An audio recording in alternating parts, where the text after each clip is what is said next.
Hello दोस्तों, मेरा नाम है संदीप और आज हम सीखेंगे कि व्हाट इज़ LTCG।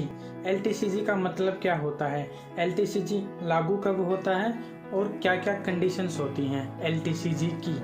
तो LTCG की बेसिकली फुल फॉर्म होती है long term capital gain tax.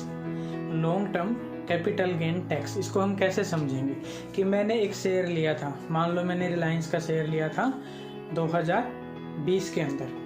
तो 2020 के अंदर मान लो मैंने क्या लिया था, रिलायंस का शेयर जनवरी के अंदर लिया था। तो वो शेयर मैंने रखा 2021 जनवरी के बाद तक, 2021 जनवरी के बाद तक, यानी एक साल कंप्लीट होने तक। तो अब जो भी मुझे उस शेयर पे प्रॉफिट होगा, जो भी मुझे उस शेयर पे प्रॉफिट होगा, उस प्रॉफिट पे टैक्स लगता है। ठीक है, तो उस टैक्स को क्या बोलते हैं, long term capital gain tax. यानी लंबी अवधि तक रखे हुए कैपिटल पे जो हमारा गेन होगा, जो हमारा प्रॉफिट होगा, उस पे टैक्स लगता है। और वो टैक्स कब लगता है? क्या ये ऐसा होगा कि आपके पास तो एक ही शेयर था, आप बोलोगे कि मेरे पास तो एक शेयर था, मैंने इस पर रखा, मुझे इसमें प्रॉफिट हुआ मान लो 500 रुपये, इस पर टैक्स लग के मेरे पैसे कट गए? ऐसा कभी भी नहीं होता। तो इसकी कंडीशन होती है कब टैक्स लगता है। टैक्स कब लगता है? जब एक शेयर जब पूरी कैपिटल मान लो आपने रखा हुआ है, जो मान लो आपने क्या किया था, आपने मान लो 5 लाख के शेयर लिए थे। 5 लाख के शेयर के बाद उस पर प्रॉफिट हो गया तुम्हारा 1 लाख से ज़्यादा, 1 लाख से ज़्यादा उस पर प्रॉफिट हो गया।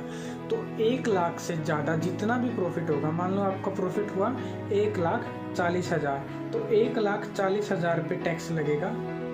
कितना? पूरा 1 लाख के बाद जो वैल्यू होगी, यानी 40,000 जो आपका प्रॉफिट है, उसके ऊपर टैक्स लगता है। हमेशा ध्यान रखना, 1 लाख से ज़्यादा जितनी भी प्रॉफिटेबिलिटी होगी, उसके ऊपर long term capital gain tax लगता है।